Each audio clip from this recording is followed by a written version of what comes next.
But President Putin says the military campaign in Syria is wrapping up and that the time has now come for a political solution. Is President Assad on board with that? I think one has to say that he doesn't have an awful lot of choice. If President Putin says that we've come to the end of the military phase of the operation, that now we've got to move to a political solution, he has pretty much to do as President Putin says. Putin, or Russia, has provided Assad with the military backing that has enabled him to survive over the last couple of years. If you look at how much has been achieved, it's astonishing. If you look back 2 or 3 years ago, everybody was pretty much assuming that Assad was on his last legs. Now he's quite clearly in control of the situation. In the sense, physically, he controls 50% of the country. Most of the big cities, most of the regions. He controls the Mediterranean coast.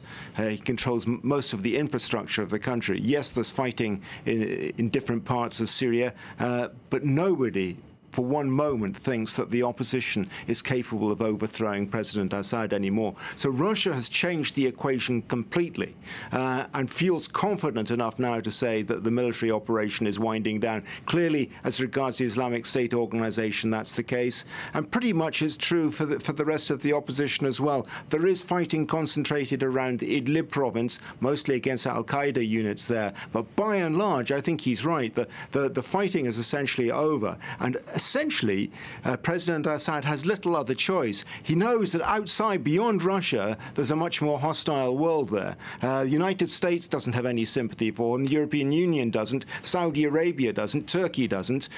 Russia and Iran are really his only hopes, and they're telling him to negotiate. Now, find a political solution that keeps him in power. Now, as I mentioned before, this meeting between Assad and Putin comes before tripartite talks with the leaders of Iran and Turkey in Sochi on Wednesday.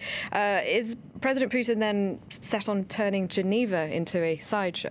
Well, not just President Putin, it has to be said, Iran and Turkey as well. But it certainly begins to look like that way. The only areas where you see real progress being made are in the talks being negotiated with Russia, Turkey and Iran on one side and Syria and some opposition figures on the other.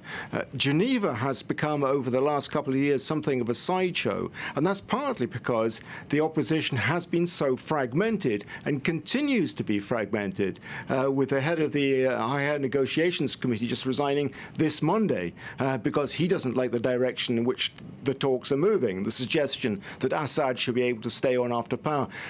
As far as the talks in Sochi are concerned, which follow on from previous talks in Astana and Kazakhstan, there's no doubt that President Assad will stay on in power. There will be a discussion about future possible elections, but as to the consolidation of his power, that's not an issue. And I don't think anybody else realistically challenges it anymore. The United States certainly doesn't, having for a long time insisted that Assad should go.